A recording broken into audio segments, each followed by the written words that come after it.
Hi guys, welcome back to my YouTube channel. तो guys, आज की वीडियो में हम 5 ऐसे न्यू रूल्स की बात करने वाले हैं जो 7 दिसंबर 2023 को कैनेडियन गवर्नमेंट यानी कि IRCC जो इमिग्रेशन प्रोसेस को हैंडल करते हैं, तो उनके मेयर मार्क मिलर ने 5 ऐसे रूल्स निकाले हैं जो काफ़ी इम्पैक्ट कर सकते हैं आपके डिसीजंस को, अगर आप सोच रहे हो as an international student Canada में आने की इन 2024।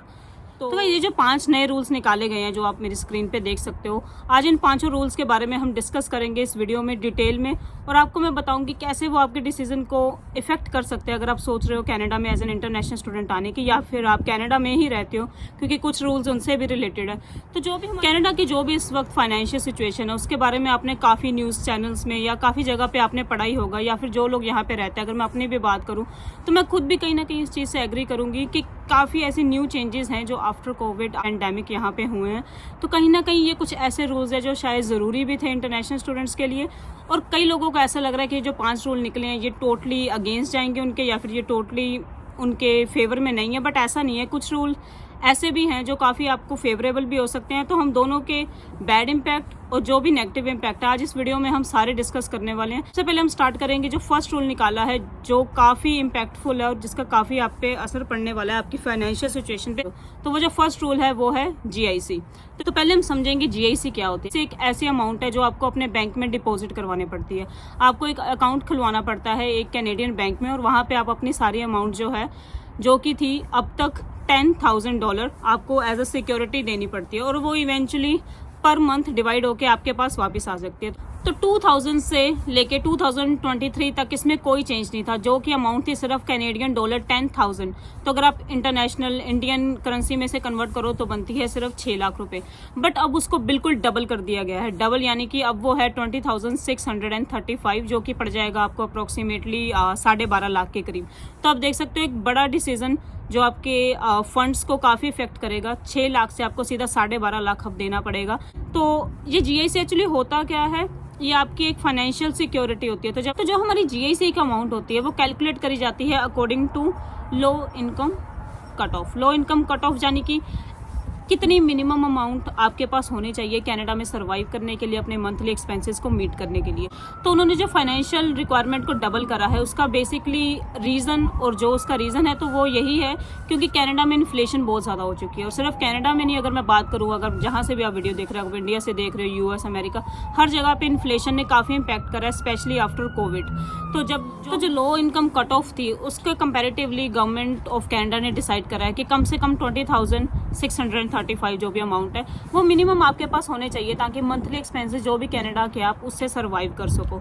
तो कुछ लोग इसको एज अ नेगेटिव ले रहे हैं कि शायद गवर्नमेंट ऑफ कनाडा जो है वो चाहती नहीं कि इंटरनेशनल स्टूडेंट ज़्यादा कनाडा में आए, या उनकी जो फाइल्स हैं उनको कम करने के लिए। बट मेरे हिसाब से ऐसा बिल्कुल भी नहीं है। अगर प्रैक्टिकली सोचा जाए, ये आप ही की अमाउंट है जो हर मंथ आपको वापस आएगी, और कहीं ना कहीं आपकी हेल्प करती है आपकी ट्यूशन फीस को पे करने के लिए, आपके रेंट को पे करने के लिए, और जो भी आपके मंथली एक्सपेंसेस होते हैं।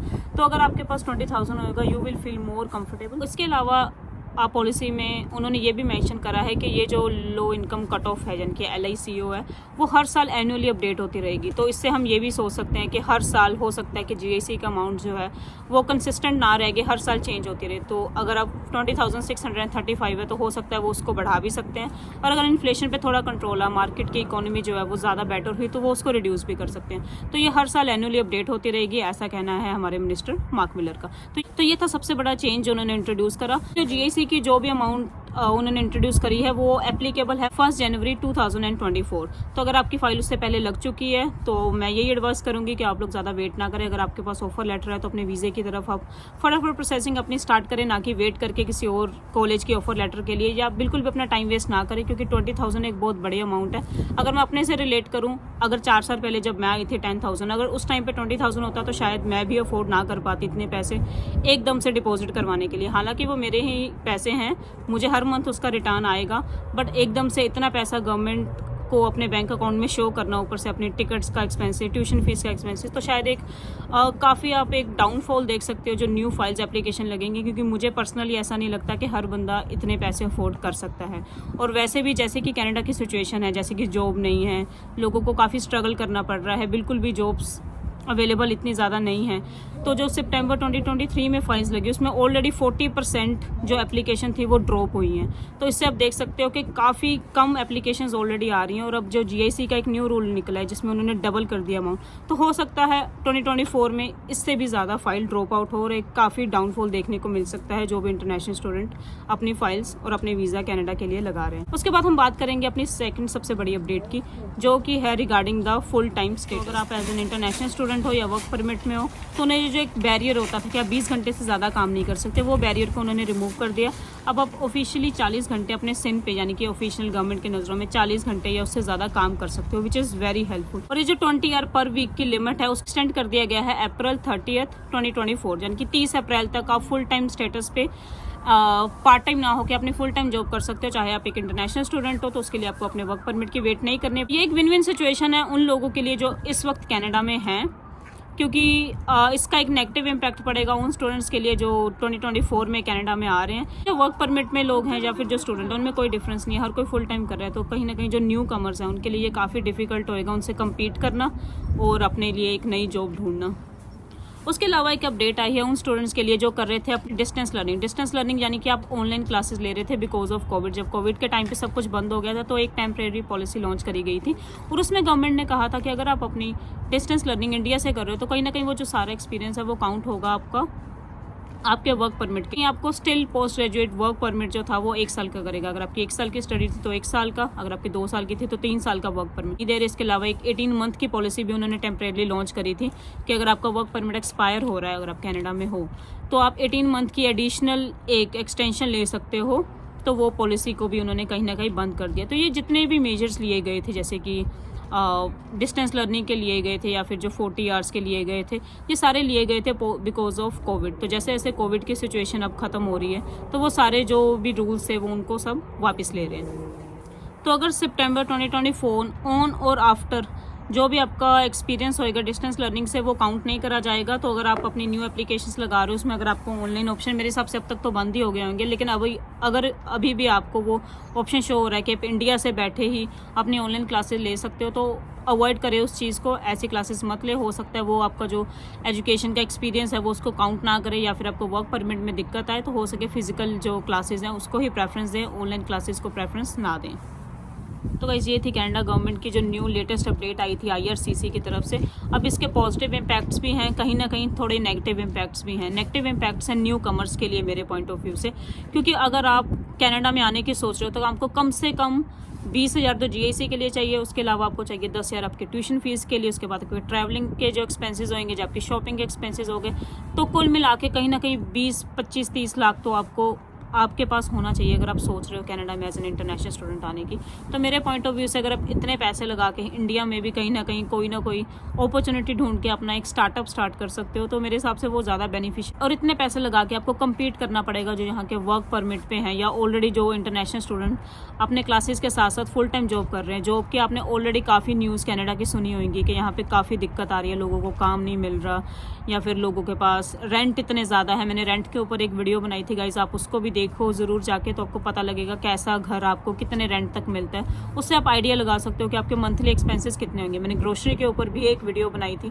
तो आप वो सारी चीज़ों के जब कंपेयर करोगे तो आपको पता चलेगा गवर्नमेंट ने क्यों ये फैसला लिया। तो बेसिकली उनका पर्पस यही है ताकि वो इंटरनेशनल स्टूडेंट्स को एक बेटर फाइनेंशियल कंडीशन में रख सके। ऐसा नहीं कि कनाडा में बस आप आ जाओ और उसके बाद आपके पास सर्वाइव करना मुश्किल हो जाए, आपके कंपटीशन के कारण आपके पास जॉब भी ना हो और आप अपने मंथली एक्सपेंसेस को भी कहीं ना कहीं ना मीट कर पाओ।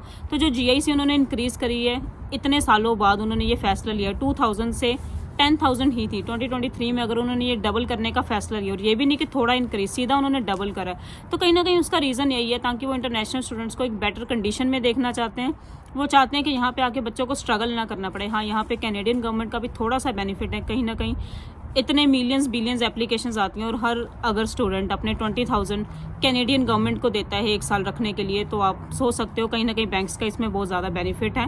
बट अगर हम उस पॉइंट ऑफ व्यू को ना सोच के सिर्फ इंडिविजुअल पॉइंट ऑफ व्यू की तरफ से सोचें तो कहीं ना कहीं वो इंटरनेशनल स्टूडेंट्स के लिए भी बेनिफिशियल है ताकि स्टूडेंट्स को यहाँ पे आके स्ट्रगल ना करना पड़े अपने रेंट के लिए, अपनी ग्रोसरीज के लिए और जो छोटे मोटे खर्चे हैं। तो यही एक रीज़न है कि गवर्नमेंट ने इतने कड़े फैसले लिए, और मुझे पर्सनली ऐसा लगता है कि इसका काफ़ी इम्पैक्ट पड़ेगा जो न्यू एप्लीकेशंस है, जो न्यू कमर्स 2024 में सोच रहे हैं कनाडा में आने की, क्योंकि इतना पैसा हर कोई नहीं अफोर्ड कर सकता। अगर मैं अपनी पर्सनली बात करूं तो इतना पैसा देकर अगर मुझे कनाडा में आना होता तो शायद मैं भी ये डिसीजन चेंज कर लेती। इसलिए मुझे ऐसा लगता है कि 30 से 35 लाख अगर आपके पास है, अगर आप अफोर्ड कर सकते हो, तो कहीं ना कहीं आप इंडिया में भी आपके लिए काफ़ी अपॉर्चुनिटी है। अगर आप इतने फाइनेंशियली स्टेबल हो, अगर आप इतने फाइनेंशियली स्ट्रॉन्ग हो, तो आपके पास इंडिया में भी काफ़ी, या इंडिया नहीं है, जिस भी कंट्री से आप ये वीडियो देख रहे हो, तो आपके पास काफ़ी स्कोप है। और ऊपर से जो पॉलिसीज़ निकली हैं जहाँ पे वो वर्क परमिट को एक्सटेंड भी नहीं कर रहे, अगर आपने लेटेस्ट CRS स्कोर देखा होगा तो वो गया है 561, तो it is very very high. PR की सिचुएशंस जो है वो काफ़ी हार्ड हो रही हैं। तो आने वाले टाइम में देखने में ऐसा ही लग रहा है कि जो उनके जो न्यू रूल्स एंड रेगुलेशन निकल रहे हैं, ऑलरेडी सितंबर 2023 के बाद 40% तक ड्रॉप था जो भी इतनी एप्लीकेशन फाइल थी, और उसके बाद उन्होंने फिर अगेन इतने हार्श रूल निकाले हैं। तो कहीं ना कहीं आप उनके इंटेंशंस देख ही सकते हो कि कहीं ना कहीं वो एप्लीकेशंस को थोड़ा कम करने की कोशिश कर रहे हैं, ताकि जो एग्जिस्टिंग लोग यहाँ पे हैं कनाडा में उनको ज़्यादा स्ट्रगल ना करना पड़े, और वो बेटर जॉब्स हर किसी को अवेलेबल हो, वो अपनी सर्वाइव कर सके कनाडा में ईजिली। तो कहीं ना कहीं वो जो न्यू कमर्स है उन पर थोड़ा सा रिस्ट्रिक्शंस लगाने की एक कोशिश मैं कह सकती हूँ कि करी जा रही है कनाडा गवर्नमेंट की तरफ से। इसके अलावा गाइज उन्होंने बात करी है न्यू फ्रेमवर्क की, जो भी हमारे एजुकेशनल इंस्टीट्यूट हैं to provide high quality education to the student. तो कहीं ना कहीं ये बात से भी आप थोड़ा हिंट लगा सकते हो सकते हो आने वाले टाइम में कुछ ऐसे मेजर्स भी आए जहाँ पे वो जो इतने ज़्यादा कॉलेजेस खुले हुए हैं जिनका सोनली पर्पस यही है कि सिर्फ स्टूडेंट्स को यहाँ पे बुलाना, उनको वीज़ास देने हैं, तो हो सकता है उनके ऊपर भी थोड़ा सा बैरियर लग सकता है इन अपकमिंग ईयर्स और upcoming months, you never know. तो आपने पहले भी शायद कुछ ऐसी न्यूज़ सुनी होंगी जहाँ पे उन्होंने बताया था कि कुछ ऐसे इंस्टीट्यूट हैं जिन्हें गवर्नमेंट की तरफ से एक्सेप्ट ही नहीं करा गया था, और स्टूडेंट्स को काफ़ी प्रॉब्लम आई थी। उन्होंने अपनी एजुकेशन, अपनी सारी स्टडीज़ कंप्लीट कर ली थी, और उसके बाद जब उन्होंने पोस्ट ग्रेजुएट वर्क परमिट के लिए अप्लाई करा तो वो उनका अप्रूव नहीं हो रहा था, सिर्फ इसलिए क्योंकि वो उन कॉलेजेस को रिकॉग्नाइज उन्होंने नहीं करा था। तो हो सकता है आने वाले टाइम में वो कुछ कॉलेजेस को शॉर्ट लिस्ट करें, और अगर आप आने की सोच रहे हो तो मेक श्योर आप एक रेपुटेटिव यूनिवर्सिटी या कॉलेज के थ्रू ही आए, ना कि जो छोटे मोटे कॉलेजेस खुले हुए हैं जिनका पर्पस सिर्फ आपको वीज़ा दिलवाना है। तो ऐसे कॉलेजेस को अवॉइड करें ताकि आपको फ्यूचर में जाके अपने वर्क परमिट के लिए और आपकी PR की एप्लीकेशंस के लिए कोई भी तरह की कहीं भी दिक्कत ना आए। तो यहाँ पे ये भी छोटी सी बात करी गई है गवर्नमेंट की तरफ से। तो इन सब चीज़ों से गाइज यही पता लगता है कि आने वाले टाइम में थोड़ा सा वो स्ट्रिक्ट हो रहे हैं अपनी पॉलिसीज़ को लेके। ये थी मेन अपडेट्स जो IRCC की तरफ से दी गई हैं। आई होप आपको वीडियो अच्छी लगी, और आपको अभी भी अगर थोड़ी सी भी मिस इन्फॉर्मेशन है या किसी चीज़ में थोड़ा सा भी डाउट है तो let me know in comment section.